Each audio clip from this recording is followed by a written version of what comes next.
Pues esta pandemia nos ubicó en la necesidad de cruzar géneros, de cruzar fronteras, de volvernos híbridos, en fin, de innovar. Y la verdad es que las artes han encontrado pues formas muy interesantes, muy peculiares justamente de cruzar esas fronteras. Hoy vamos a hablar de la música y de un programa, Transfrontera, que tiene bajo su conducción, no es un director de orquesta, pero casi, el director de música de la UNAM. Le agradezco muchísimo a José Wolfer que nos acompañe esta noche aquí en Calle 11. Ya ha estado en otras ocasiones, Pepe, con tu cargo anterior. Hablábamos, en efecto, de la Casa del Lago y hoy pues te estrenas en este programa como director de música a tu, digamos, bajo tu orquesta está la OFUNAM, está la OJUNAM, está buena parte de los espacios justamente de música de la universidad. Te agradezco mucho que nos cuentes cómo le has hecho para sobrevivir este cargo y estas orquestas en una época tan complicada y que nos hables de este programa, de este proyecto Transfrontera, Pepe. Con mucho gusto, Ricardo, y pues un gusto estar de vuelta aquí contigo en este espacio. Ahora sí, como decías, desde Música UNAM. Pues ha sido una temporada complicada, como sabemos, ¿no? Para todo el mundo, ¿no? Nuestra principal tarea, que es presentar música en los espacios de la universidad con los grupos que comentas, pues está suspendida, al menos de manera presencial. Tuvimos que reinventarnos muy rápido desde marzo del año pasado, cuando ya se veía venir la gravedad de esta situación. Y pues bueno, con nuestros grupos artísticos, con la FUNAM, con la OJUEM, que es la Orquesta Juvenil, con la AMA, la Academia de Música Antigua, pues hemos estado desarrollando distintas iniciativas de manera remota, ¿no? Sí tuvimos un momento hace ya varios meses cuando estábamos en unas condiciones un poco menos graves que las de ahora, en donde pudimos entrar a un estudio de grabación bajo condiciones evidentemente sumamente cuidadas, ¿no? Para hacer una serie de programas que hemos estado emitiendo. Antes de eso estábamos con los celulares, que es con lo que está todo el mundo grabando desde casa y pues metiéndole ganas a la postproducción para tratar de hacer algo más o menos decoroso, ¿no? Y de esta manera manteniendo una cierta oferta musical, ¿no? Creo que ha sido importante y lo he visto yo mucho en redes, tú también seguramente te habrás dado cuenta que la música ha jugado un papel, me parece, bastante particular en esta pandemia, ¿no? A pesar de que no hay nada como escuchar un concierto en vivo, lo cierto es que también se presta a traducirse estos formatos. Ha sido un proceso de reinvención para nosotros, pero bueno, en ese sentido creo que hemos logrado adaptarnos. Hemos estado también muy enfocados en desarrollar iniciativas para involucrar a la comunidad local, ¿no? Al gremio musical y ofrecerle pues nuestras plataformas y nuestros espacios para que dé a conocer su trabajo y también, y no es un punto menor, Ricardo, pues para que reciban un ingreso a cambio de ello, ¿no? Porque está todo ahorita evidentemente parado en cuanto a su actividad profesional normal. Transfrontera, que comenzó el 28 de enero, es una medida de alguna forma complementaria a esto que estoy comentando, porque hasta ahora estábamos volcados sobre los músicos de México, ¿no? Y pensando sobre todo en generar oportunidades para ellos. Pero también es verdad que parte de la encomienda de Música UNAM pues es traerle a nuestros públicos lo que sucede fuera, con un ojo, pues con ganas de descubrir, con un oído atento a otro tipo de expresiones. Y fue por esto que emprendimos este proyecto de Transfrontera. Transfrontera en lo que consiste es en elegir una sede en alguna ciudad del mundo. Tenemos ya 3 elegidas y listas. De hecho, estamos difundiendo la primera, muy focalizado en un estudio de grabación en concreto, ¿no? En este primer ciclo de Transfrontera Nueva York, se grabaron las intervenciones en el East Side Studio de Nueva York, que es un estudio, pues sí, francamente bastante legendario, el estudio más longevo del downtown de Nueva York, donde han pasado figuras como Lou Reed, como Santana, como John Zorn, ¿no? Entonces, ahí lo que hicimos fue proponerle a distintos curadores que invitaran a representantes de la escena musical local para que grabaran en estos estudios emblemáticos y nos armaran un ciclo. Entonces estamos ahorita inmersos en el primero, que fue curado por Mark Urselli. Urselli es un productor y ingeniero de sonido, pues digo, con Grammys, con una trayectoria internacional muy importante, con un oído fantástico, ¿no? Yo estoy muy contento del resultado, tanto por la selección que hizo el propio Urselli, como por el cuidado que le ha dado a todo el trabajo de grabación. Se escucha realmente un oído muy fino y me alegra que muchos de los comentarios que hemos recibido han sido, pues por un lado, agradeciendo el que traigamos estas propuestas, pero también el cuidado que fue posible gracias a estar trabajando dentro de estos estudios. Entonces, es transfrontera en el sentido en el que nos lleva allende nuestras fronteras, Nueva York, que ahorita te comento de Londres, de lo que vendrá después, pero también transfrontera porque estamos atravesando los géneros musicales, ¿no? Esa ha sido una de las premisas de este ejercicio, que tengamos una suerte de radiografía de las escenas musicales locales de estos lugares, donde quepa, pues básicamente lo que nos quiera proponer el curador. Entonces podemos tener, como ya ha sucedido en emisiones anteriores, desde un clarinetista y un pianista tocando klezmer, que luego deviene en una cuestión como más de improvisación, también con algo de experimentación, un grupo Toxic Tito de punk rock de Nueva York, con integrantes de Puerto Rico y de distintos lugares pues, que han confluido ahí en el propio Nueva York, más en una propuesta, digamos, cercana a la música tradicional, músicos de Portugal afincados en Nueva York, que también se ha presentado. En fin, un poco para darte una idea de la variedad de rango que se está manejando con este proyecto, Ricardo.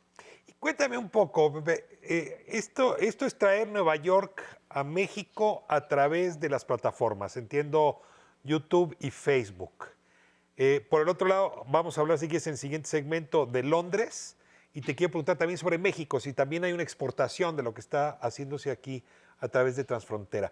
Creo que vale la pena que te extiendas en estos temas. Déjame irme a corte y regresamos justamente para continuar con este proyecto que están dando, es decir, quien ya le hayas abierto, yo no sé si diga el apetito, ¿no? La oreja, el gusto por este proyecto, es importante que les digas también dónde pueden aprovechar. Hablando pues de estos intentos que traemos todos, Pepe, por cruzar fronteras. Mírame, yo estoy aquí, según yo, de manera real, tú estás de manera virtual, y en efecto este formato híbrido que era tan poco usado antes de la pandemia, hoy se nos volvió normal.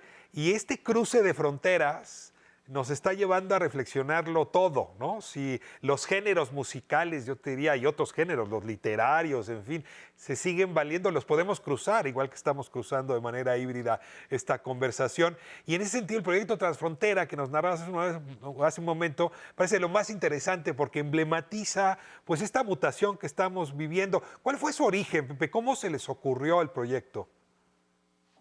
Mira, estaba con la inquietud, Ricardo, de invitar a músicos extranjeros a que, ya que también ellos estaban confinados y no podían desarrollar su trabajo normal, pues que nos hicieran grabaciones para mandárnoslas y que las pudiéramos presentar acá. Y platicando con el equipo que trabaja en Música UNAM, salió esta idea de hacerlo a través de los estudios de grabación muy en concreto, ¿no? Entonces, por ejemplo, Transfrontera que estamos ahorita, este primer ciclo, que está en nuestras plataformas todos los jueves a las 8 de la noche, por cierto, en YouTube y en Facebook, pero también encuentran las ligas desde Instagram y desde Twitter, simplemente Música UNAM, y ya dan ahí con nosotros. Entonces surgió esta propuesta de Claudia Curiel, que trabaja conmigo en el equipo, de invitar a Marc Urselli, que es una persona con la que ella ya había trabajado en el pasado. Yo lo conocí en Casa del Lago, en otro proyecto que estábamos haciendo. Entonces, a partir de ahí fuimos digamos, avanzando en el proyecto. La premisa era muy sencilla, digamos, era encargarle a este curador, ingeniero de sonido, que hiciera una selección y que citara a la gente en el estudio donde trabaja. Entonces, darle la carta blanca para que él armara una selección de músicos que nos reflejara lo que estaba pasando en Nueva York, ¿no? Con una perspectiva, pues, novedosa, fresca de descubrimiento, no necesariamente los nombres que ya ubicamos aquí en México, sino realmente también con ganas de hurgar un poco en la escena y a lo mejor pues revelarle a nuestro público cosas que no conocían. Entonces el primer ciclo lleva las letras NY, es Nueva York, y los jueves 8 de la noche, y luego ya se quedan ahí, supongo, registrados las emisiones. Londres, decías, sigue también lo tienes también en el carril de esta programación. Me voy a desviar antes de Londres al siguiente,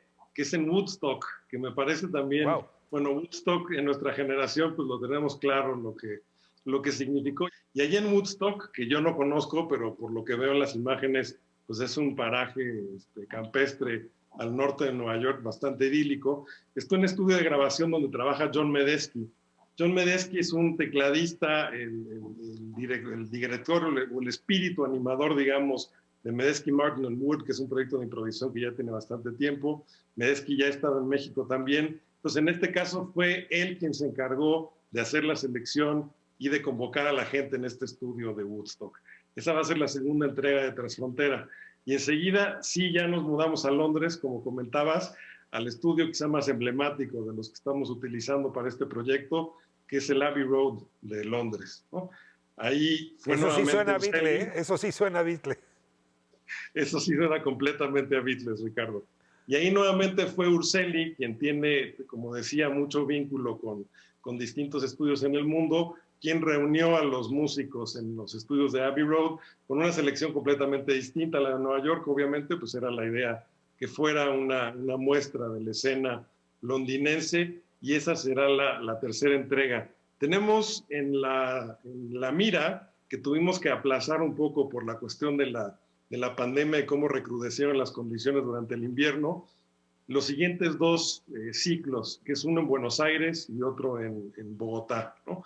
También me pareció importante que así como dirigimos la mirada hacia el norte y hacia Europa, también lo hiciéramos hacia el sur, que luego es algo que nos cuesta más trabajo desde un país latinoamericano al otro. Entonces tendremos con Martín Bauer, que es el curador desde el estudio Ion de Buenos Aires, un nuevo ciclo, y enseguida vendrá Santiago Gardeazabal de los estudios Audiovisión de Bogotá. También estudios, para quien conoce este tema de las grabaciones, Ricardo, pues bastante significativos en la escena internacional. Y me parece muy, muy interesante tu pregunta de qué sucede ahora con lo que estamos haciendo en México, de qué manera buscamos ese tránsito, pero en el sentido inverso. Tenemos ya un stock de material generado desde el mes de abril, que creo que es muy interesante y bien vale la pena ofrecerlo, así como estamos trayendo ahora, exportar algo de material. Hay una serie que comenzamos en abril del año pasado, recién iniciada la pandemia y el confinamiento, llamada Laboratorios Sonoros. Llevamos ya más de 30 entregas presentadas, en donde también cada semana, aunque ahora ya lo pasamos a cada quincena para espaciarlo un poco, tenemos la presencia de un artista sonoro, de una compositora, de un creador con sonido entendido en su manera más amplia, porque no todos son compositores de pura cepa, ¿no?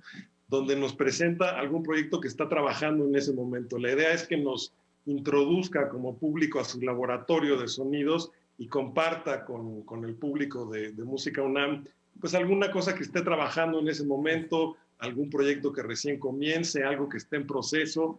Es un enfoque bastante desenfadado, Ricardo, y creo que ha generado ya un grupo de materiales que bien vale la pena que difundamos fuera. Entonces, justamente estamos ahora viendo con quién podemos hacer este vínculo para que estos laboratorios, así como algunos otros materiales que ya hemos estado generando, pues se puedan presentar en otros espacios. Ah, me picaste, Pepe. ¿Hay algún estudio en México que tenga el nombre, la fuerza, la capacidad curatorial de estos que mencionaste en Bogotá, en Buenos Aires, en Nueva York, en Woodstock o en Londres?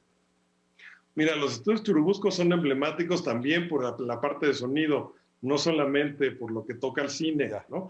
Han ido muy en paralelo el desarrollo de la grabación de imagen con la grabación de sonido. Y fíjate, ahora que lo mencionas, me acuerdo, hace muchos años me invitaron a colaborar en un documental que justamente hablaba sobre los sonidistas de los estudios Churubusco, las personas que se encargaban de hacer todos los distintos elementos sonoros que aparecen en una película, que cuando tú escuchas un trueno, pues puede ser una hoja de metal, o los pasos en el pasillo hechos con dos trozos de madera sobre una mesa, en fin, unos artesanos fantásticos. Todo empezó en la radio, Pepe, todo empezó en la radio. En realidad, si te vas para atrás, realmente las estaciones como la W fueron las pioneras. Déjame terminar con la calidad, Pepe. Si yo me inscribo a Música UNAM, ¿qué tan buena calidad puedo descargar de los materiales que me estás diciendo? Digamos, en comparación con una lista de Spotify o de iTunes o cualquiera de estas.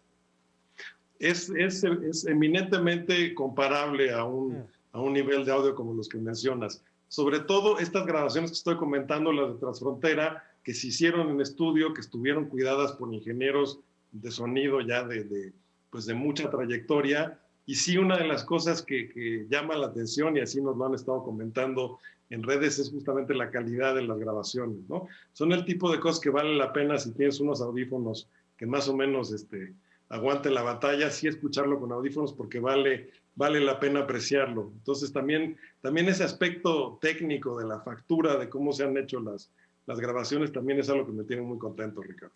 A ver, entonces déjame repetir. Proyecto Transfrontera, cada emisión se estrena los jueves a las 8 de la noche. Estamos en una serie de ciclos que recorren de Nueva York a Woodstock, pasando por Londres, tendremos América Latina y probablemente también alguna buena exhibición de material nacional.